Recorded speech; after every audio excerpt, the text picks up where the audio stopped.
আসসালামু আলাইকুম সবাইকে। আজকে আমাদের আলোচ্য বিষয় হচ্ছে resistance to the air flow and reflexes associated with respiratory passage. তো আমরা রেজিস্ট্যান্স দিয়ে শুরু করি। তো আমাদেরকে রেজিস্ট্যান্স বুঝতে হলে আগে বুঝতে হবে যে হোয়াট ইজ রেজিস্ট্যান্স বা রেজিস্ট্যান্স জিনিসটা কী। আচ্ছা, মনে করো হচ্ছে এই একটা ভেসেল আছে, এয়ার ফ্লো ভেসেল, আবার এই পাশেও আরেকটা ভেসেল আছে, ঠিক আছে। এখন মনে করো দুইটা ভেসেলের মধ্যবর্তী দূরত্ব আছে। এই ভেসেলটা আমি একটু ছোটো করে দিই। এখন এই ভেসেলটার সাইজ তো ছোটো আর এই ভেসেলটার সাইজ তো বড়। এখন এর মধ্য দিয়ে ধরো হচ্ছে 100টা বাতাসের অণু যাচ্ছে, ঠিক আছে, 100টা অক্সিজেন যাচ্ছে, ঠিক আছে। ধরো এই জায়গা দিয়েও হচ্ছে 100টা অক্সিজেন যাচ্ছে। এখন আমরা দেখেই বুঝতেছি আসলে কোন জায়গায় দিয়ে অক্সিজেন যাওয়াটা বেশি কষ্টের। আমরা তো নর্মালি কমন সেন্স দিয়ে বলতে পারি যে না, আসলে ছোটো যেই ভেসেল আছে এইখান দিয়ে অক্সিজেন যাওয়া বেশি কষ্টকর। তো এই কারণে বলতে পারি না যে আসলে এই জায়গা দিয়ে অক্সিজেন যাওয়া বেশি কষ্টকর। এই যে কষ্ট জিনিসটা, হ্যাঁ, এই কষ্ট জিনিসটাই হচ্ছে আমার রেজিস্ট্যান্স। এয়ার ফ্লো মানে একটা ভেসেলের মধ্য দিয়ে এয়ার ফ্লো হচ্ছে বা কোনো কিছু ফ্লো হচ্ছে, ফ্লো হইতে তার যেই কষ্ট বা তার যেই বাধাটা আসতেছে এটাই তো রেজিস্ট্যান্স। এখন তাহলে রেজিস্ট্যান্স আমরা কি বলতে পারি? রেজিস্ট্যান্স হচ্ছে difficulty in the air flow. এটা হচ্ছে এয়ার ফ্লো রেজিস্ট্যান্স আর কি, air flow difficulty in the air flow. এখন এয়ার ফ্লো রেজিস্ট্যান্স আমরা দুইটা ভাবে হচ্ছে তৈরি করতে পারি বা দুইটা ভাবে আমরা বাড়ে বা কমতে পারি। এক নাম্বার, ধরো এত বড় একটা ভেসেল, এতটুকু একটা ভেসেল মানে ডায়ামিটার কম। তো নর্মালি আমি তো দেখলেই বুঝতেছি আসলে যে এই বড় ভেসেলের মধ্য দিয়ে হচ্ছে আমার এয়ার ফ্লো বেশি যাবে, এই ছোটো ভেসেলের মধ্য দিয়ে হচ্ছে এয়ার ফ্লো যাতে একটু কষ্ট হবে। আবার মনে করো যে না, ভেসেলের ডায়ামিটার সেমই আছে, হ্যাঁ, দুইটা ভেসেলের ডায়ামিটার সেমই আছে, বাট হচ্ছে আমার হচ্ছে এই জায়গায় দিয়ে যাচ্ছে 100টা অণু আর এই জায়গায় দিয়ে যাচ্ছে 50টা অক্সিজেন। তো সেই হিসাবে বলতে পারি কি এই জায়গায় হচ্ছে আমাদের মানে হচ্ছে কী বলে আর কি, রেজিস্ট্যান্সটা কম বেশি হবে, এইদিকে রেজিস্ট্যান্সটা হচ্ছে কম হবে। তো দুইটা কারণে বলতে পারি যে রেজিস্ট্যান্স হচ্ছে মানে হচ্ছে ডিটারমাইনিং ফ্যাক্টর হচ্ছে দুইটা। একটা হচ্ছে আমার কি বলে এয়ার ফ্লো, তোমার হচ্ছে এয়ারওয়ে ডায়ামিটার, আর হচ্ছে তোমার মানে হচ্ছে কনসেন্ট্রেশন বা হচ্ছে আমার মানে হচ্ছে কতটুকু পরিমাণে যাচ্ছে আর কি, হ্যাঁ, মানে আমরা বলতে পারি যে তোমার হচ্ছে অ্যামাউন্ট অফ গ্যাস। তো এখন আমরা রেসপিরেটরি প্যাসেজ তো পড়ছি। তো রেসপিরেটরি প্যাসেজের বিভিন্ন জায়গায় হচ্ছে আমরা মানে হচ্ছে আমরা এয়ার ফ্লো রেজিস্ট্যান্সটা পাবো, কারণ আমরা জানি যে আসলে রেসপিরেটরি প্যাসেজের মধ্য দিয়ে আমরা হচ্ছে এয়ার ইন হয় বা এয়ার আউট হয় বা এয়ার ভিতরে ঢুকে বা হচ্ছে এয়ার বাইরে বের হয়। তো এখন রেসপিরেটরি প্যাসেজের যেহেতু আমার সব দিক দিয়ে বাতাস ঢুকে, এখন সব জায়গায় তো রেজিস্ট্যান্স পাওয়া যায়। তো এখন আমরা একটা মানে জিনিস আমাদেরকে বুঝতে হবে যে আসলে কোথায় আমাদের রেজিস্ট্যান্সটা বেশি আর কোথায় আমাদের রেজিস্ট্যান্সটা কম। তো নর্মালি আমরা যদি দেখি যে এই হচ্ছে ধরো একটা বড় সাইজের ব্রঙ্কাই, হ্যাঁ, এই ব্রঙ্কাই সাপ্লাই দিতে পারে 65,000-এর মতো টার্মিনাল ব্রঙ্কিওলকে, 65,000 টার্মিনাল ব্রঙ্কিওল। এখন 65,000 টার্মিনাল ব্রঙ্কিওলে যদি সাপ্লাই দেয়, তাইলে মনে করো এতখানি বাতাস ঢুকতেছে আমার 65,000 টার্মিনাল ব্রঙ্কিওলে। এখন 65,000 টার্মিনাল ব্রঙ্কিওলে যদি ঢুকে, এর মধ্যে কি খুবই অল্প পরিমাণে বাতাস যাবে না? খুবই অল্প পরিমাণে বাতাস যাবে না টার্মিনাল ব্রঙ্কিওলের মধ্যে? তো খুবই অল্প পরিমাণে বাতাস যেহেতু যায়, আমি বলছিলাম কি যে তোমার হচ্ছে রেজিস্ট্যান্স মানে হচ্ছে ডিফাইন করা যায় দুইটার উপর ভিত্তি করে। একটা হচ্ছে আমার ডায়ামিটার আর একটা হচ্ছে আমার অ্যামাউন্ট। এখন দেখা যায় টার্মিনাল ব্রঙ্কিওলের ডায়ামিটার কম, ঠিক আছে, বাট হচ্ছে আমার অ্যামাউন্ট তো আরও কম। তো এই কারণে টার্মিনাল ব্রঙ্কিওলের রেজিস্ট্যান্স খুবই কম। আর হচ্ছে আমাদের হচ্ছে কি বলে, আমাদের হচ্ছে এই যে ব্রঙ্কাই আছে, ব্রঙ্কাই যেহেতু একসাথে 65,000-এর মতো টার্মিনাল ব্রঙ্কিওল সাপ্লাই দিচ্ছে, তো এই কারণে এর রেজিস্ট্যান্স খুবই বেশি একটার ক্ষেত্রে। হ্যাঁ, আমরা যদি একটা চিন্তা করি তো একটা ব্রঙ্কাইয়ের রেজিস্ট্যান্স অনেক বেশি দেন একটা terminal bronchiole. But there is a catch. আমরা বলছি যে 65,000-এর মতো টার্মিনাল ব্রঙ্কিওল আছে। এখন 65,000-এর মতো টার্মিনাল ব্রঙ্কিওলের আমরা যদি সম্মিলিত একটা রেজিস্ট্যান্স হিসাব করি, সেটা কিন্তু আমাদের হচ্ছে ব্রঙ্কাইয়ের কাছাকাছি বা ব্রঙ্কাইয়ের থেকে বেশিও হতে পারে। এখন ব্রঙ্কাইয়ের থেকে বেশি কখন হবে, ঠিক আছে, এটা হচ্ছে আমাদের জানতে হবে। নর্মালি দেখো তোমার হচ্ছে ধরো হচ্ছে এই টার্মিনাল ব্রঙ্কিওলগুলো আমার হচ্ছে কোনো কারণে রেজিস্ট্যান্স বাড়াই দিচ্ছে আর কি, ধরো ভেসেলের ডায়ামিটার বেড়ে গেছে, সব কমে গেছে। তো তখন কি টার্মিনাল ব্রঙ্কিওলগুলোর রেজিস্ট্যান্সটা বেড়ে যাবে, টার্মিনাল ব্রঙ্কিওলের রেজিস্ট্যান্সটা বেড়ে যাবে না? তো এখন টার্মিনাল ব্রঙ্কিওলের রেজিস্ট্যান্স যখন হচ্ছে বেড়ে যাবে, এখন ধরো সব 65,000 টার্মিনাল ব্রঙ্কিওলের মধ্যে ধরো 30,000 টার্মিনাল ব্রঙ্কিওলের রেজিস্ট্যান্স খুবই বেড়ে গেছে। তো আলটিমেটলি কি আমার হচ্ছে টোটাল রেজিস্ট্যান্সটা বেড়ে গেলে আমার হচ্ছে ব্রঙ্কাইর থেকেও তো বাতাস ঢুকতে পারতেছে না, তো তখন আলটিমেটলি টোটাল রেসপাইরেটরি প্যাসেজেরই আমার হচ্ছে রেজিস্ট্যান্সটা বেড়ে যাবে। ঠিক আছে, তো এই কারণে আমরা বলতে পারি যে প্যাথোলজিক্যাল কন্ডিশনে যখন হচ্ছে আমাদের টার্মিনাল ব্রঙ্কিওলের হচ্ছে রেজিস্ট্যান্সটা বেড়ে যায়, তো টার্মিনাল ব্রঙ্কিওলের রেজিস্ট্যান্স বেড়ে গেলে টোটাল এয়ারওয়ে রেজিস্ট্যান্স বেড়ে যেতে পারে। এখন কথা হচ্ছে আমার রেজিস্ট্যান্স বাড়ায় কে? এয়ারওয়ের ভিতরে অবস্ট্রাকশন তৈরি করে কে? যেই সব জিনিস এয়ারওয়ের ভিতরে অবস্ট্রাকশন তৈরি করে তারাই হচ্ছে আমাদের রেজিস্ট্যান্স বাড়ায়।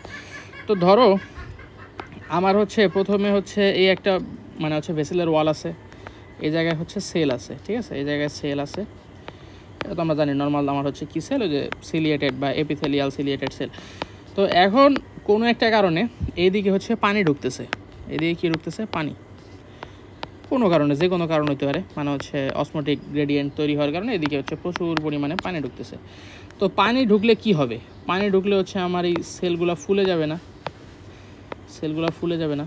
তো ফুলে গেলে কি আমার হচ্ছে এই দিক দিয়ে ডায়ামিটার কমে যাচ্ছে না, তো ডায়ামিটার কমলে কি হলো? আমার রেজিস্ট্যান্সটা বাড়তেছে। তো এটা হচ্ছে প্রথম কারণ যে এয়ারওয়ে রেজিস্ট্যান্স বাড়া। এখন এই যে সেলটা ফুলছে, এই সেল ফোলার এই ঘটনাকে আমরা বলবো হচ্ছে ইডেমা। ঠিক আছে, ইডেমা হচ্ছে আমার রেজিস্ট্যান্স বাড়ার প্রথম কারণ। ঠিক আছে, তো এখন ইডেমা কেন হবে? ইডেমা হবে হচ্ছে আমরা জানি যে অসমোসিস আমরা তো পড়ে আসছি, অসমোসিসের মধ্যে কি হয় যে একটা ধরো অসমোটিক সাবস্টেন্স থাকে, ধরো সোডিয়াম, তো ওই সোডিয়ামের দিকে পানি হচ্ছে একটা সেমি পারমিয়েবল মেমব্রেন থাকে, তো পানি হচ্ছে আমার সোডিয়ামের দিকে হচ্ছে চলে যাচ্ছে। ঠিক আছে, এটাই তো আমার হচ্ছে অসমোসিস। তো ধরো হচ্ছে সেলের ভিতরে কোনো কারণে কোনো অসমোটিক সাবস্টেন্স হইতে পারে, সোডিয়াম হইতে পারে, গ্লুকোজ, এইগুলো বেড়ে গেছে কোনো কারণে, যে কোনো প্যাথোলজিক্যাল কারণে বেড়ে গেছে। তো সেলের বাইরে তো পানি, তো বডি সব জায়গায় থাকে, পানিগুলো কি সেলের ভিতরে ঢুকতেছে না, এই ঢোকার কারণেই হচ্ছে আমার ইডেমাটা তৈরি হয়। তো ইডেমা হচ্ছে এয়ার ফ্লো রেজিস্ট্যান্স বাড়ানোর অন্যতম বড় একটা কারণ। ঠিক আছে, তারপরে 2 নাম্বার একটা কারণ কি, আমরা 2 নাম্বার যে কারণটা দেখি, মনে করো আবার হচ্ছে আমরা এই একটা এয়ারওয়ে আঁকলাম, এই দিক দিয়ে আমার হচ্ছে সেই আবার আগের মতোই আমার হচ্ছে সেই epithelial cell, ciliated epithelium cell. তো এখন আমরা প্রথম ক্লাসে একটা কথা বলছিলাম যে সিলিয়েটেড এপিথেলিয়াম সেলের উপরে কি থাকে, আমরা জানি যে মিউকাসের লেয়ার থাকে। ঠিক আছে, মনে করো এই হচ্ছে একটা মিউকাস লেয়ার। এখন কোনো কারণে ধরো হচ্ছে এই মিউকাস লেয়ারটা বড় হয়ে গেছে, ঘন হয়ে গেছে, এটা কি হয়ে গেছে? এটা হচ্ছে আমাদের থিক হয়ে গেছে অ্যান্ড হচ্ছে কনসেন্ট্রেটেড বা ঘন হয়ে গেছে। মানে ব্যাপারটা তখন কেমন দাঁড়াবে? ধরো হচ্ছে আবার সে আমার হচ্ছে এই এয়ারওয়ে, এই জায়গায় হচ্ছে নর্মাল সেলগুলো আছে, তারপরে হচ্ছে এরপরে কি হবে? এই যে সিলিয়া। তো এখন ধরো মিউকাস, কোনো একটা কারণে মিউকাস হচ্ছে বেড়ে এরকম হয়ে গেছে। ঠিক আছে, এরকম হয়ে গেছে। তো তখন কি? তখন হচ্ছে আমার এই যে এদিক দিয়ে বাতাস যেতে তো কষ্ট হবে না, কম কম বাতাস যাবে। তো এটাও কি আমার হচ্ছে রেজিস্ট্যান্স বাড়ায়। তো এটাও একটা প্যাথোলজিক্যাল কন্ডিশন যে কোনো কারণে। যেমন হচ্ছে আমরা যদি বলি সিস্টিক ফাইব্রোসিস, তো সিস্টিক ফাইব্রোসিসে কী হয় আমি বলছিলাম আগে একবার, ধরো হচ্ছে এই ভেসেল ওয়াল, তো এই জায়গা থেকে হচ্ছে প্রচুর পরিমাণ হচ্ছে মিনারেল বের হয়, আর মিনারেল বের হলে এই জায়গা থেকে হচ্ছে পানিও যায়। ঠিক আছে, ওয়াটার, তো ওয়াটার বেরোলে এটা হচ্ছে মিউকাস, তো ওই মিনারেল আর ওয়াটার মিলে মিউকাস তৈরি করে এবং এই জায়গায় হচ্ছে মিউকাসের লেয়ারটা বড় করে দেয়, ঠিক করে দেয়। তো এটাই হচ্ছে আমার এটা কিসের কারণে হয়? এটা হচ্ছে সিস্টিক ফাইব্রোসিসের কারণে হয়, ইমিউনোলজি মানে জেনেটিক ডিসঅর্ডার, সিস্টিক ফাইব্রোসিস। তো এটা হচ্ছে 2 নম্বর কথা, যে মিউকাস বাড়লেও হচ্ছে আমরা কি বলবো, মিউকাস বাড়লেও হচ্ছে আমার কি করে? রেজিস্ট্যান্স বাড়ে। তারপরে সবার লাস্টে 3 নাম্বার, সেটা হচ্ছে মাসকুলার কন্ট্রাকশন, ভেরি ইম্পর্ট্যান্ট।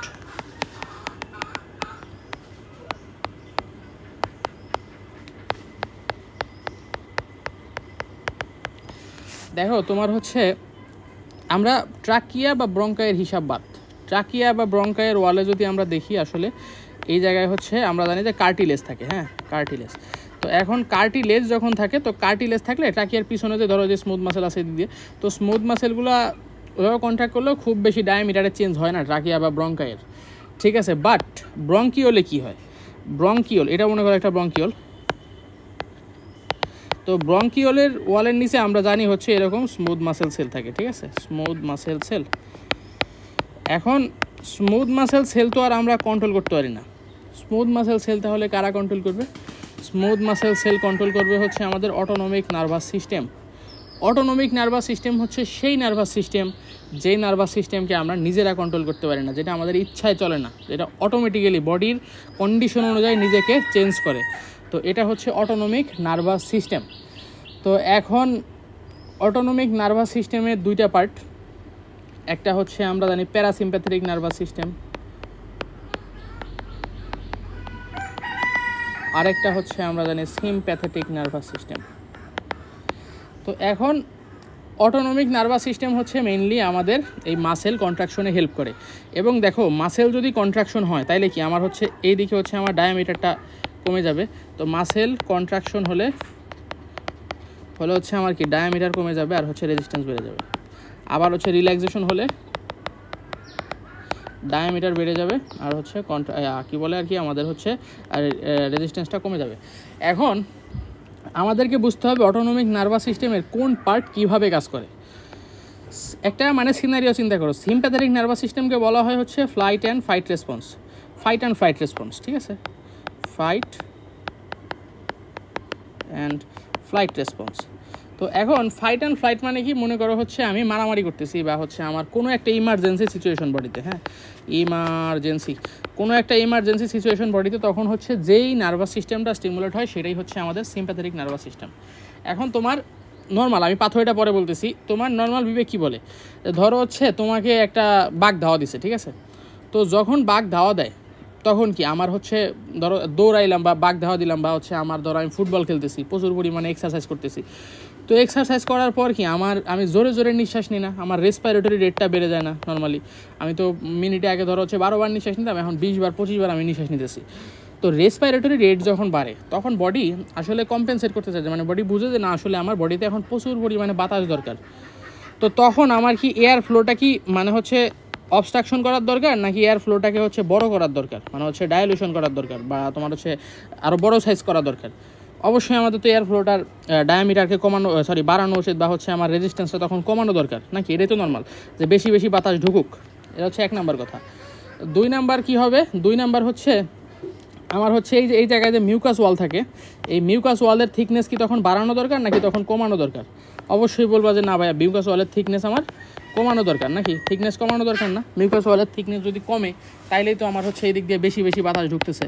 তো মিউকাস ওয়ালের থিকনেস কমানো দরকার। তো আমার সিম্প্যাথেটিক নার্ভাস সিস্টেম 2টা কাজ করে। একটা হচ্ছে আমার এয়ারওয়ের ডায়ামিটারটাকে বাড়ায়, মানে ব্রঙ্কিয়াল ওয়াল, মেইনলি ব্রঙ্কিয়াল ওয়ালের ডায়ামিটারটা বাড়ায়, এবং হচ্ছে আমার মিউকাস সিক্রেশন কমায়, ঠিক আছে। তো এখন আমার ব্রঙ্কিয়াল ওয়ালের ডায়ামিটারটা কেমনে বাড়ায়? আমি বলছিলাম যে আসলে মাসেল যদি আমি কন্ট্রাকশন করি তাহলে ডায়ামিটার কমে, তাহলে আমার মাসেলগুলো কী করতে হবে, রিল্যাক্সেশন করতে হবে, নর্মাল স্টেটে নিয়ে আসতে হবে, তাইলে তো আমার ডায়ামিটারটা বাড়বে না। তো মাসেল আমি ধরো রিল্যাক্সেশন করবো। তো এখন তাইলে আমার কী কাজ, সিম্প্যাথেটিক নার্ভাস সিস্টেম হচ্ছে আমার ব্রঙ্কিয়াল মাসেলকে রিল্যাক্সেশন করে, ব্রঙ্কিয়াল মাসেলকে কী করে আমার হচ্ছে রিল্যাক্স করে, ব্রঙ্কিয়াল মাসেলকে হচ্ছে আমার রিল্যাক্স করে সিম্প্যাথেটিক নার্ভাস সিস্টেম, ঠিক আছে। তো রিল্যাক্স করার কারণে কি হয়, আমার হচ্ছে তখন এয়ারওয়ে ডায়ামিটার বা হচ্ছে এয়ারওয়ের ভিতরের যেই জায়গা প্রশস্ততা বাড়ে, এবং আলটিমেটলি কি আমার হচ্ছে এয়ার ফ্লো ঠিকভাবে হয়। তো এখন সিম্প্যাথেটিক নার্ভাস সিস্টেম আসলে কিভাবে কাজ করে এটা হচ্ছে আমাদেরকে বুঝতে হবে। আচ্ছা, মনে করো হচ্ছে এটা হচ্ছে আমাদের ব্রেন। অটোনমিক নার্ভাস সিস্টেমের মেইন কন্ট্রোল হচ্ছে ব্রেন থেকেই হয়। তো এই হচ্ছে পন্স, এই হচ্ছে medulla, spinal cord, cerebellum, spinal cord. তো এটা তো আমরা জানি, এটা হচ্ছে আমাদের কি ফোরব্রেন, এটা হচ্ছে পন্স, এটা হচ্ছে মেডুলা, আর এই হচ্ছে আমাদের সেরেবেলাম। তো এখন পন্স চিনলাম, মেডুলা চিনলাম, সেরেবেলাম চিনলাম। এখন ফোরব্রেনের এই অংশটার নাম হচ্ছে আমাদের হাইপোথ্যালামাস। এই অংশটার নাম কি? হাইপোথ্যালামাস। তো হাইপোথ্যালামাস থেকে প্রথমে হচ্ছে নার্ভ ফাইবার আসে স্পাইনাল কর্ডে, এই জায়গা থেকে হচ্ছে স্পাইনাল কর্ডে নার্ভ ফাইবার আসে। তো ধরো হচ্ছে এই হচ্ছে স্পাইনাল কর্ডে একটা কাট সেকশন, স্পাইনাল কর্ডে আইসা এটা স্পাইনাল কর্ডের কই যায়, স্পাইনাল কর্ডের ল্যাটারাল হর্নে যায়। আমরা যদি একটু স্পাইনাল কর্ডটাকে একটু বড় করে দেখি, ধরো স্পাইনাল কর্ড, এটা হচ্ছে থোরাসিক স্পাইনাল কর্ডের ছবি, ঠিক আছে। তো thoracic spinal cord, not cervical, এটা হচ্ছে আমাদের থোরাসিক। তো এটা থোরাসিক স্পাইনাল কর্ডে যাবে, ঠিক আছে। হাইপোথ্যালামাস থেকে সিগন্যাল এসে থোরাসিক স্পাইনাল কর্ডে যাবে, এবং আমরা জানি এটা হচ্ছে আমাদের ডরসাল হর্ন, এটা হচ্ছে আমাদের ভেন্ট্রাল হর্ন। এটা সব ইয়াতেই থাকে, স্পাইনাল কর্ডে থাকে, বাট এই যে ল্যাটারাল হর্নটা দেখো, এটা জাস্ট থোরাসিকের জন্যই থাকে। তো ল্যাটারাল হর্নে আসে, ঠিক আছে। এই যে ফাইবারটা দেখতেছো, এটা হাইপোথ্যালামাস থেকে আমাদের হচ্ছে ল্যাটারাল হর্নে আসে স্পাইনাল কর্ডের। তো ল্যাটারাল হর্নে যখন আসার পরে হচ্ছে এই ফাইবারগুলো ল্যাটারাল হর্ন থেকে বাইর হওয়ার পরে বিভিন্ন গ্যাংলিয়া সৃষ্টি করে এরকম। হ্যাঁ, আমরা জানি যে dorsal root ganglia, dorsal root না, ওই যে সিম্প্যাথেটিক চেইন তৈরি করে, ঠিক আছে, মানে হচ্ছে আমাদের বডির পিছনে। তো এই হচ্ছে সিম্প্যাথেটিক চেইন, এই যে হচ্ছে আমাদের সিম্প্যাথেটিক চেইন। তো এই জায়গায় যাবে তারা, এবং এই সিম্প্যাথেটিক চেইন থেকে তারা বডির বিভিন্ন জায়গায় ছড়িয়ে যাবে। এখন আজকের মানে হচ্ছে আলোচনার পারপাসে আমি বললাম যে এই সিম্প্যাথেটিক চেইন বের হয়ে হচ্ছে তারা কোথায় গেল, তারা হচ্ছে আমার লাঙে চলে গেল, ঠিক আছে। তো তারা হচ্ছে কোথায় গেল, তারা লাঙে চলে গেল, এবং লাঙে যাওয়ার পরে তারা কি করবে, তারা হচ্ছে সাপ্লাই দিবে হচ্ছে আমার সেই ব্রঙ্কিয়াল স্মুথ মাসেলকে, এবং ব্রঙ্কিয়াল স্মুথ মাসেলের হচ্ছে আমার রিল্যাক্সেশন করবে, কন্ট্রাকশন না, এখানে হচ্ছে রিল্যাক্সেশন করবে। তো আসলে সিম্প্যাথেটিক নার্ভাস সিস্টেম হচ্ছে সেইটা যে ইমার্জেন্সি সিচুয়েশনে আমার বডিতে যা যা করা দরকার সব কিছুই করবে। যেমন হচ্ছে আমার হার্ট রেট বাড়ানো দরকার, তখন কিন্তু সিম্প্যাথেটিক নার্ভাস সিস্টেমে আমার হার্ট রেটটাকে বাড়ায়। তো আমার হচ্ছে সিম্প্যাথেটিকের লাঙের উপর কাজ কি, তারা হচ্ছে আমার এই যে আমার হচ্ছে ব্রঙ্কিয়াল মাসেল, একে হচ্ছে কী করতেছে, রিল্যাক্স করতেছে, ডায়ামিটারটাকে বাড়াচ্ছে। তো এবার সিম্প্যাথেটিক নার্ভাস সিস্টেমের পাথওয়েটা তো বুঝলাম, এখন আমার অর্ধেক পরিমাণ বলা হয়েছে, আরও আছে সিম্প্যাথেটিকের কিছু ব্যাপার। তো ধরো হচ্ছে এই হচ্ছে একটা কিডনি, ঠিক আছে। এখন কিডনির উপরে একটা গ্ল্যান্ড থাকে, আমরা জানি এই গ্ল্যান্ডের নাম হচ্ছে আমাদের অ্যাড্রেনাল গ্ল্যান্ড।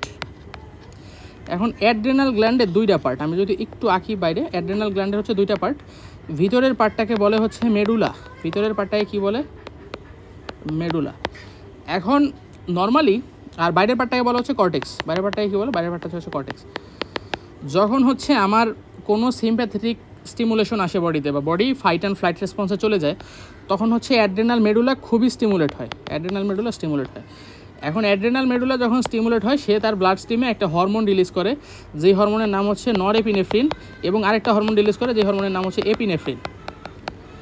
এখন এই যে ধরো হচ্ছে একটা আমাদের হচ্ছে ব্রঙ্কিয়াল, এবং হচ্ছে এই ব্রঙ্কিয়ালের এই জায়গায় হচ্ছে আমাদের স্মুথ মাসেল আছে, ঠিক আছে। তো এই স্মুথ মাসেলের ওয়ালে এরকম রিসেপ্টর থাকে, হ্যাঁ, এরকম রিসেপ্টর থাকে।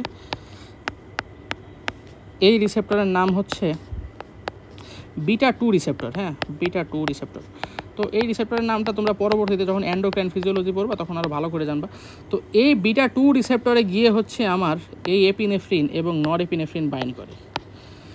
এখন এপিনেফ্রিন আর নরএপিনেফ্রিন যখন বাইন্ড করে তখন কি হয়, তখন হচ্ছে এইটাও হচ্ছে আমার স্মুথ মাসেলকে, স্মুথ মাসেলের অ্যাক্টিভিটি কমাই দেয়, স্মুথ মাসেলকে রিল্যাক্স করে, স্মুথ মাসেলকে কী করে, রিল্যাক্স করে। এবং হচ্ছে তাহলে রিল্যাক্স হলে কী হবে, আমার হচ্ছে ডায়ামিটারটা এদিকে বেড়ে যাবে, diameter will increase, resistance will decrease. তো এখন আমরা তো দুইটা জিনিস বুঝলাম, যে একটা হচ্ছে আমার ব্রেন থেকে ফাইবার বের হয়ে ডিরেক্টলি আমার স্মুথ মাসেলে যাচ্ছে, আরেকটা হচ্ছে অ্যাড্রেনাল মেডুলা থেকে নরএপিনেফ্রিন এন্ড এপিনেফ্রিন, এটা বের হয়ে হচ্ছে আমার স্মুথ মাসেলে যাচ্ছে, ব্রঙ্কিয়াল স্মুথ মাসেল। এখন তোমার কথা হচ্ছে যে ভাই আসলে তাহলে কোনটা বেশি এফেক্টিভ, যে দুইটাই তো কাজ করতেছে, তাহলে কোনটার পাওয়ার বেশি। তো দেখা গেছে যে আসলে তোমার হচ্ছে আমরা যে বলি আর কি, ওটাকে কী বলে, এই যে এই ফাইবারটা আর কি, ডিরেক্ট যে ফাইবারটা বের হয়েছে, এটা হচ্ছে আমাদের সেন্ট্রাল পোর্শন অফ দ্য লাঙে যায়, ঠিক আছে, সেন্ট্রাল পোর্শন অফ লাং, মানে লাঙের একদম ভিতরে চলে যায়। তো এই কারণে লাঙের হচ্ছে যে বাইরের যে ব্রঙ্কিওলগুলো আছে, মানে ব্রঙ্কিওলগুলো তো মেনলি বাইরের দিকে থাকে, তো ব্রঙ্কিওলের কন্ট্রাকশন বা রিল্যাক্সেশন আসলে এই ডিরেক্ট ফাইবারগুলোর মানে হচ্ছে এফেক্ট কম, তাহলে এটা হচ্ছে উইক এফেক্ট। আর হচ্ছে এই যে ফাইবারটা দেখতেছে তোমার হচ্ছে নরএপিনেফ্রিন পাথওয়ে, যেটা এটা হচ্ছে খুবই স্টিমুলেটরি পাথওয়ে, এটা হচ্ছে খুবই মানে হচ্ছে স্ট্রং এফেক্ট এপিনেফ্রিন এবং হচ্ছে নরএপিনেফ্রিনের। তো আমরা সিম্প্যাথেটিক নার্ভাস সিস্টেমের কাজ দেখলাম। তো এবার হচ্ছে আমরা প্যারাসিম্প্যাথেটিক নার্ভাস সিস্টেম কীভাবে হচ্ছে আমাদের মাসকুলেচারটা নিয়ন্ত্রণ করে, প্যারাসিম্প্যাথেটিক নার্ভাস সিস্টেম। তো প্যারাসিম্প্যাথেটিক নার্ভাস সিস্টেমকে বলা হয় হচ্ছে রেস্টিং অবস্থায়, ওইটা তো ছিল ফাইট অ্যান্ড ফ্লাইট, তো রেস্টিং অবস্থায় বডিতে যা হবে সেটাই।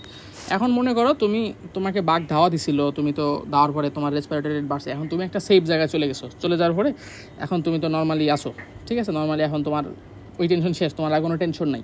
তো তখন তো আর তোমার হচ্ছে এইদিকে স্মুথ মাসেল কন্ট্রাকশন করে মানে হচ্ছে আমার ডায়ামিটারকে বাড়িয়ে রাখার কোনো দরকার নেই, ডায়ামিটার আবার কমতে হবে, এক নাম্বার। দুই নাম্বার কথা, মিউকাস তো একটা দরকারি জিনিস, মিউকাস যে ছিল এইদিকে যে মিউকাস ছিল, এই মিউকাস কিন্তু খুবই দরকারি আসলে জীবাণু থেকে রক্ষা করার জন্য। এখন ওই সময় মিউকাস সিক্রেশন কমছে, কারণ হচ্ছে ওই সময় জীবাণু টিবাণু বুঝি না, আগে হচ্ছে আমার বাঁচতে হবে। বাট এখন তো তোমার হচ্ছে মিউকাস দরকার, কারণ এখন তো আমার বডি বুঝতেছে না আসলে আমার ইমিউনিটিতে একটু হেল্প করা দরকার। তো এখন দুইটা কাজ করবে এরা, একটা হচ্ছে আমাদের তাইলে কি হবে, ডায়ামিটারটাকে বাড়াই দিবে, আর হচ্ছে আমাদের মিউকাস সিক্রেশনটাকে ডায়ামিটারটাকে কমাই দিবে, আর হচ্ছে মিউকাস সিক্রেশনকে বাড়াবে। মিউকাস সিক্রেশনকে বাড়াবে, ঠিক আছে। তো ডায়ামিটার কেমনে কমাবে? ডায়ামিটার কমাবে হচ্ছে মাসেল কন্ট্রাকশনের কারণে। তো আমরা দেখছিলাম সিম্প্যাথেটিক হচ্ছে মাসেল রিল্যাক্সেশন করে, এখানে হচ্ছে মাসেল কন্ট্রাকশন হবে। এখন কিভাবে হবে? নর্মালি সিম্প্যাথেটিক যদি বোঝো তাহলে প্যারাসিম্প্যাথেটিক অটোমেটিক বুঝে যাবা। তো ধরো হচ্ছে আবার আমরা একটা সেন্ট্রাল নার্ভাস সিস্টেম আঁকি, পন্স, মেডুলা, সেরেবেলাম, স্পাইনাল কর্ড। তো এই যে মেডুলা এবং পন্স এর পিছনে একটা সেল বডির অ্যাগ্রিগেশন পাবো আমরা, ঠিক আছে, নিউক্লিয়াস বলে আর কি। মানে সেন্ট্রাল নার্ভাস সিস্টেমের মধ্যে কোনো নিউরোনাল সেল বডি যখন অ্যাগ্রিগেট হয় তখন তাকে বলে হচ্ছে নিউক্লিয়াস। তো এই নিউক্লিয়াসের নাম হচ্ছে ডরসাল নিউক্লিয়াস অফ ভেগাস। এই ডরসাল নিউক্লিয়াস অফ ভেগাস থেকে হচ্ছে একটা নার্ভ বেরোয়, যে নার্ভের নাম হচ্ছে ভেগাস নার্ভ। এ নার্ভের নাম কি? এ নার্ভের নাম হচ্ছে আমাদের ভেগাস নার্ভ। এবং এই ভেগাস নার্ভ হচ্ছে এসে সাপ্লাই দিচ্ছে কোথায়? এই ভেগাস নার্ভ এসে সাপ্লাই দিচ্ছে হচ্ছে আমার সেই ব্রঙ্কিয়াল স্মুথ মাসেলে। ব্রঙ্কিয়াল স্মুথ মাসেলে যখন সাপ্লাই দিবে, এখন ভেগাস নার্ভ হচ্ছে একটা নিউরোট্রান্সমিটার রিলিজ করে। ভেগাস নার্ভের এদিকে যে মানে হচ্ছে একদম শেষ প্রান্ত থেকে একটা নিউরোট্রান্সমিটার রিলিজ হয়, যার নাম হচ্ছে আমাদের অ্যাসিটাইল কোলিন। এই অ্যাসিটাইল কোলিন হচ্ছে এখানে এসে বাইন্ড করে। এখানে এসে যখন বাইন্ড করে তারা হচ্ছে এই মাসেলকে কন্ট্রাকশন করে। মাসেলকে কী করবে? কন্ট্র্যাক্ট করবে। মাসেলকে কী করবে? কন্ট্র্যাক্ট। তো মাসেলকে যখন তারা কন্ট্র্যাক্ট করবে তখন কি হবে? মাসেল কন্ট্র্যাক্ট হলে কি আমরা হচ্ছে জানি যে ডায়ামিটারটা কমে যাবে। তো আসলে তখন এই যে মাসেলগুলো এই দিকে আসা শুরু করবে এবং হচ্ছে আমাদের হচ্ছে ব্রঙ্কিওলের ডায়ামিটারটাকে তখন হচ্ছে কমে যাবে। তো ব্রঙ্কিওলের ডায়ামিটার যখন কমে যাবে তখন রেজিস্ট্যান্সটা বেড়ে যাবে। এটা হচ্ছে 1 নাম্বার কথা। 2 নাম্বার হচ্ছে তারা কি করবে? তারা মিউকাস সিক্রেশনটাকে বাড়িয়ে দেবে। তারা হচ্ছে এই জায়গায় ধরো হচ্ছে যে মিউকাস ছিল, এই মিউকাসের সিক্রেশন ধরো আগে 1 লেয়ার ছিল, এখন 2 লেয়ার 3 লেয়ার বাড়াই দেবে। তো তারা কি করতেছে? আমার মিউকাসকে বাড়াই দিচ্ছে। এটা হচ্ছে 2 নাম্বার কথা। এখন তোমার হচ্ছে ধরো একটা পেশেন্টের অ্যাজমা আছে, ঠিক আছে। অ্যাজমা বলতে কি? অ্যাজমা বা হাঁপানি বলি আমরা বাংলায়। তো অ্যাজমায় কি হয়? অ্যাজমায় হচ্ছে মনে করো এই হচ্ছে আমার একটা ওয়াল, তো এই ওয়ালে প্রচুর পরিমাণে মিউকাস জমা হয়, ঠিক আছে। তো এখন প্রচুর পরিমাণে যখন মিউকাস জমা হয়, তো এমনিতেও তোমার হচ্ছে এই জায়গায় হচ্ছে অক্সিজেন সাপ্লাই বা হচ্ছে তোমার কার্বন ডাইঅক্সাইডের দিক দিয়ে ট্রান্সপোর্ট কমে যাচ্ছে। তো এখন ধরো এই পেশেন্টের আমি একটা প্যারাসিম্প্যাথেটিক স্টিমুলেশন দিলাম, প্যারাসিম্প্যাথেটিক নার্ভাস সিস্টেম স্টিমুলেশন দিল। তো প্যারাসিম্প্যাথেটিক নার্ভাস সিস্টেম যখন স্টিমুলেশন দিল তখন কি হবে? তখন কি আমার হচ্ছে আরও বেশি অবস্থা খারাপ হয়ে যাবে না? মানে আরও তো কন্ট্রাকশন করবে মাসেল, মানে একদম পরে লাস্টে দেখা গেল একদম পুরো চুপসাই যাবে। এটা মানে একদম ভিতর পুরো অবস্ট্রাক্ট, তোমার হচ্ছে অক্সিজেন এদিক দিয়ে ঢুকতেই পারতেছে না, আর কার্বন ডাইঅক্সাইড তো বেরই হতে পারতেছে না। এখন যেহেতু আমার অক্সিজেন ঢুকতে পারতেছে না বা কার্বন ডাইঅক্সাইড বের হতে পারতেছে না, তো ব্যাপারটা তো আসলে খুব খারাপ অবস্থা। তো তখন আসলে অ্যাজমায় তাহলে আমরা বুঝলাম যে অ্যাজমায় আসলে প্যারাসিম্প্যাথেটিক নার্ভাস সিস্টেম খুবই খারাপ অবস্থা তৈরি করে, উঠছে না একদম প্যারাসিম্প্যাথেটিক নার্ভাস সিস্টেমের মাধ্যমে। তো খারাপ অবস্থা তৈরি যদি করে তাহলে আমরা জানি কি প্যারাসিম্প্যাথেটিকের রিভার্স কি? আমাদের হচ্ছে সিম্প্যাথেটিক না। তো অ্যাজমা ট্রিটমেন্টের জন্য আমরা সিম্প্যাথেটিক ড্রাগ ইউজ করতে পারি, সিম্প্যাথেটিক স্টিমুলেশন দেয় এরকম ড্রাগ ইউজ করতে পারি। তো এইরকম একটা ড্রাগের নাম হচ্ছে আমাদের অ্যাট্রোপিন। তো অ্যাট্রোপিন কি? অ্যাট্রোপিন হচ্ছে একটা সিম্প্যাথেটিক স্টিমুলেশন যেটা অ্যাজমাকে ট্রিট করতে পারে। মানে হচ্ছে তখন আমার কী হবে? অ্যাট্রোপিন দিলে কি সিম্প্যাথেটিক স্টিমুলেশন যাবে, আমার ব্রঙ্কো ডায়ালেশন হবে, আমার ভেসেল ডায়ালেশন হবে, তখন হচ্ছে আবার নর্মালি আবার আগের অবস্থায় চলে আসবে। তারপরে আমরা তো এটা তো নর্মাল। তারপরে হচ্ছে প্যারাসিম্প্যাথেটিক নার্ভাস সিস্টেমকে রেস্টিং অবস্থা ছাড়াও কিছু নর্মাল লোকাল ফ্যাক্টর আছে যেগুলো হচ্ছে আমার স্টিমুলেশন করতে পারে। তো লোকাল ফ্যাক্টরস কি আছে?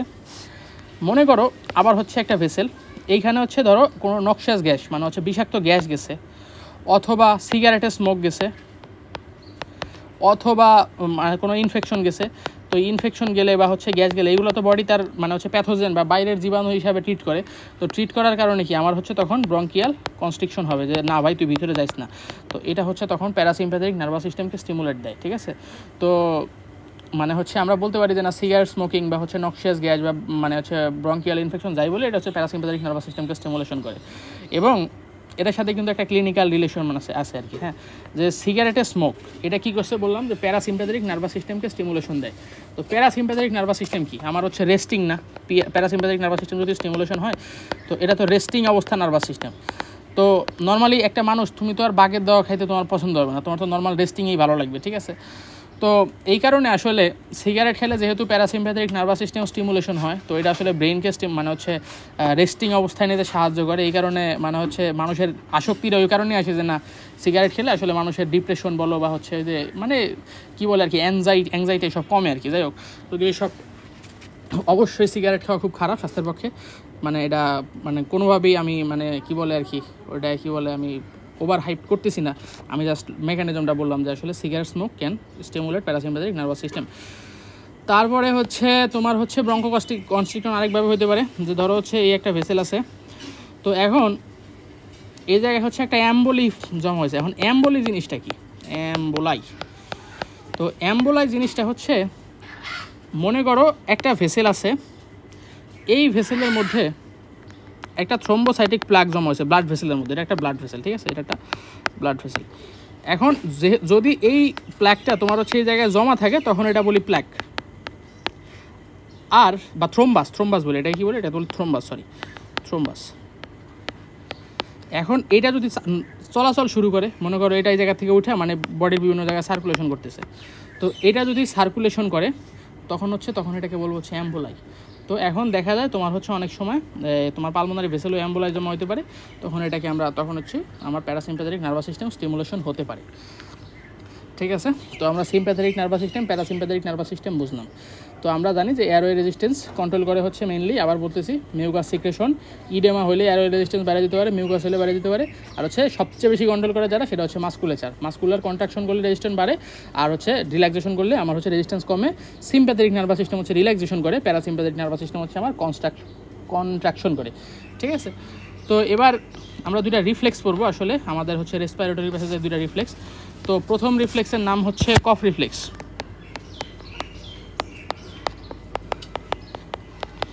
তো কফ রিফ্লেক্স জিনিসটা কি? কফ রিফ্লেক্স মানে হচ্ছে কাশি, আমরা জানি। তো কাশি কিভাবে হয় ওইটাই হচ্ছে আমাদের মানে বুঝতে হবে। তো কি হয় দেখো, তোমার হচ্ছে এই হচ্ছে ধরো কি বলে, আমাদের হচ্ছে ট্রাকিয়া, এই হচ্ছে ব্রঙ্কাস, তো এখন আবার এই হচ্ছে আমাদের সেই উপরে ল্যারিংস, এবং ট্রাকিয়া যে জায়গায় ব্রঙ্কাসে দুইটা ভাগ হয়, এই জায়গার নাম হচ্ছে কারিনা। তো এখন কোনো একটা আউটার সাবস্টেন্স আসছে, ধরো হচ্ছে কোনো বাইরের কোনো ইরিটেশন আসছে, যে কোনো কারণে, ধরো একটা ময়লা আসছে বা একটা জীবাণু আসছে, যেটা এই ল্যারিংসকে অথবা এই কারিনাকে মানে হচ্ছে লোয়ার রেসপিরেটরি প্যাসেজে যে কোনো জায়গাকে হচ্ছে আমার স্টিমুলেশন দিচ্ছে বা হচ্ছে আমার ইরিটেশন করতেছে, তখন একটা রিফ্লেক্স জেনারেট হবে। রিফ্লেক্সটা কীভাবে জেনারেট হবে দেখো, এই যে মানে হচ্ছে আমার এটাকে হচ্ছে আমার কি বলে, স্টিমুলেশন দিচ্ছে বা আমাদের হচ্ছে ইরিটেশন করতেছে, এই ইরিটেশনের সিগন্যালটা যাবে হচ্ছে একটা নার্ভের মাধ্যমে, যেই নার্ভের নাম হচ্ছে ভেগাস নার্ভ। আমরা জানি 10 নাম্বার ক্রেনিয়াল নার্ভ হচ্ছে ভেগাস নার্ভ, ঠিক আছে, 10 নাম্বারই তো, 10th ক্রেনিয়াল নার্ভ হচ্ছে ভেগাস। তো ভেগাস নার্ভ হচ্ছে যাবে হচ্ছে কোথায়, ভেগাস নার্ভ হচ্ছে আসবে হচ্ছে আমাদের সেই ব্রেনে, ব্রেনটা একটু ভালো করে রাখি, এই হচ্ছে আমাদের সেই ব্রেনে যাবে, এবং ব্রেন থেকে হচ্ছে ভেগাস নার্ভ তার আউটফ্লো দিবে, এবং আউটফ্লো দিবে কার মাধ্যমে, আউটফ্লো দিবে হচ্ছে আমার ওটাই কি বলে, এই বিভিন্ন নার্ভের মাধ্যমে এটা আউটফ্লো দিবে। দেওয়ার ফলে আমার হচ্ছে তখন কিছু জিনিস হবে আর কি, মানে যেটা হচ্ছে আলটিমেটলি আমার হচ্ছে কফ রিফ্লেক্সে হেল্প করবে। তো প্রথমে কি হবে দেখো, আমি বলি, প্রথমে হচ্ছে আমার 2 থেকে 2.5 লিটার বাতাস আমি হচ্ছে ফোর্সফুল ইন্সপাইরেশন করব, ঠিক আছে। তার প্রথমে কি হবে, 1 নাম্বার 2.5 লিটার বাতাস, মানে 2.5 লিটার এয়ার হচ্ছে ইন্সপাইরেশন, মানে ফোর্সফুল ইন্সপাইরেশন, খুব তাড়াতাড়ি ইন্সপাইরেশন, এটা হচ্ছে র্যাপিড। তো র্যাপিড ইন্সপাইরেশনের পরে এবার কি হবে, এবার হচ্ছে আমাদের এপিগ্লটিস ক্লোজ হয়ে যাবে, মানে এই যে তোমার হচ্ছে ইসের উপরে যে এপিগ্লটিস থাকে এটা হচ্ছে বন্ধ হয়ে যাবে। তারপরে এই জায়গায় যে ভোকাল কর্ড থাকে, এই ভোকাল কর্ডও বন্ধ হয়ে যাবে। তো 2 নম্বরে কি বলবো, আমাদের হচ্ছে ল্যারিংসের উপরে এপিগ্লটিস অ্যান্ড হচ্ছে vocal cord close, epiglottis and vocal cord closed. এখন এপিগ্লটিস এবং ভোকাল কর্ড যখন ক্লোজ, তো বাতাস তো যেগুলো ঢুকছেই, বাতাস কিন্তু আর বেরোতে পারবে না, এবার কি হবে, এবার হচ্ছে আমাদের যে অ্যাবডোমিনাল মাসেল আছে না, মনে করো হচ্ছে এই যে এটা যদি চেস্ট ক্যাভিটি হয়, এর নিচে যে অ্যাবডোমিনাল মাসেলগুলো ছিল, হ্যাঁ, যে অ্যাবডোমিনাল মাসেলগুলো আপওয়ার্ড কন্ট্রাকশন শুরু করবে, তোমার হচ্ছে ডায়াফ্রামের অপোজিটে। তো অ্যাবডোমিনাল মাসেল কন্ট্রাকশন,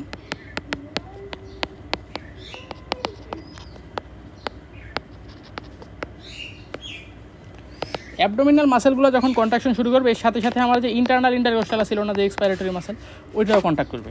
তো ইন্টারনাল ইন্টারকোস্টাল কন্ট্রাক্ট। এখন যখন আমার হচ্ছে ইন্টারনাল ইন্টারকোস্টাল কন্ট্রাক্ট করলো বা অ্যাবডোমিনাল মাসেল কন্ট্রাক্ট করলো, তখন কি আমার চেস্ট ক্যাভিটির মানে হচ্ছে আমার কী বলে ভলিউমটা কমে যাবে না? Volume of the chest cavity, ভলিউমটা যখন কমে যাবে তখন কি, তখন হচ্ছে আমার এই যদি অ্যালভিওলা আছে না, অ্যালভিওলার মধ্যে প্রেশার অনেক বেড়ে যাবে, প্রেশার অনেক হাই হয়ে যাবে, প্রেশার অনেক হাই হয়ে যাবে। তো প্রেশার ইন দ্য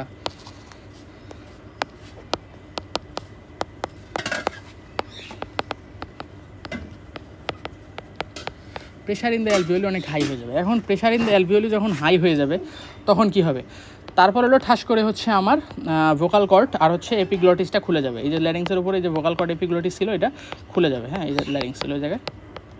তো এটা যখন খুলে যাবে তো তখন কি হবে, তখন হচ্ছে vocal cord open, vocal cord যখন ওপেন হবে আর ল্যারিংস তোমার হচ্ছে কি হবে, তোমার হচ্ছে ওইটাকে কী বলে, এপিগ্লটিস যখন খুলে যাবে,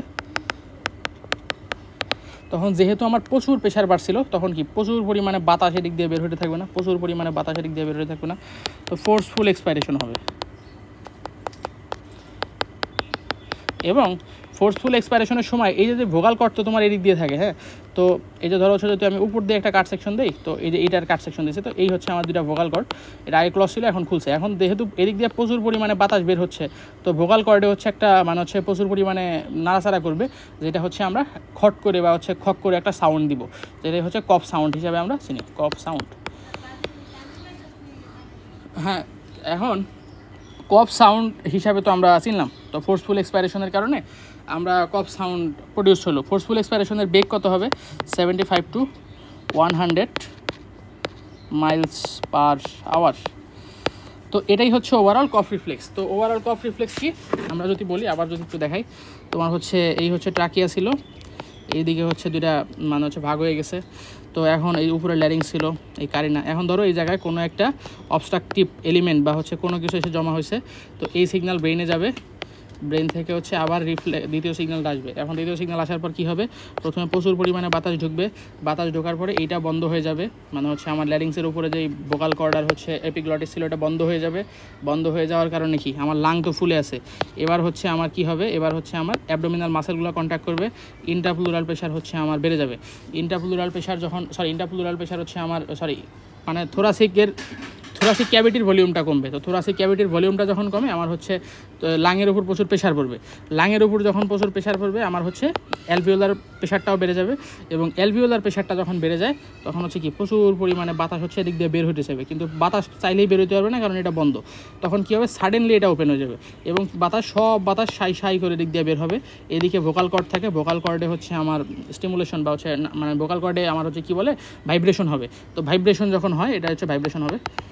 তো ভাইব্রেশন হলে কী হবে, ভাইব্রেশন হলে আমার সাউন্ড হবে, কফ সাউন্ড নামে পরিচিত। এখন এটার ইম্পর্টেন্সটা কী, যখন আমার প্রচুর পরিমাণে বাতাস বের হচ্ছে, এখন দেখো এদিক দিয়ে যদি ফোর্সফুলি বাতাসটা বের হয়, এটা একটা প্যাথোজেন মনে করো, হ্যাঁ, এটা একটা বাইরের সাবস্টেন্স, তো এই সাবস্টেন্সটাকে আমরা হচ্ছে তখন বের করতে পারি, ঠিক আছে। তো যখন ঠান্ডা লাগে তখন প্রচুর পরিমাণে মিউকাস জমা হয়, যে ধরো হচ্ছে এইদিকে প্রচুর পরিমাণে মিউকাস জমা হয়েছে, তো এই মিউকাস জমা হওয়ার কারণে কি এই জায়গায় ইরিটেশন হয় এবং এই মিউকাসগুলো হচ্ছে তখন কফ রিফ্লেক্সের মাধ্যমে বডি বাইরে বের করতে চায়, ঠিক আছে। এই কারণে দেখো একসময় কাশতে কাশতে কি তোমার হচ্ছে মিউকাস কিন্তু বডির বাইরে বের হয়ে যায়, যেটাকে আমরা স্পুটাম নামে চিনি, হ্যাঁ। তো আশা করি বুঝছো, যেটাকে আমরা কী বলি, বডি বাইরে বের করলে মিউকাস যদি বের হয় স্পুটাম বা কফ নামে চিনি। তো আমরা কফ রিফ্লেক্স তো বুঝলাম, এবার যে দ্বিতীয় রিফ্লেক্সটা নিয়ে আলোচনা করবো সেটার নাম হচ্ছে স্নিজ রিফ্লেক্স বা হাঁচি।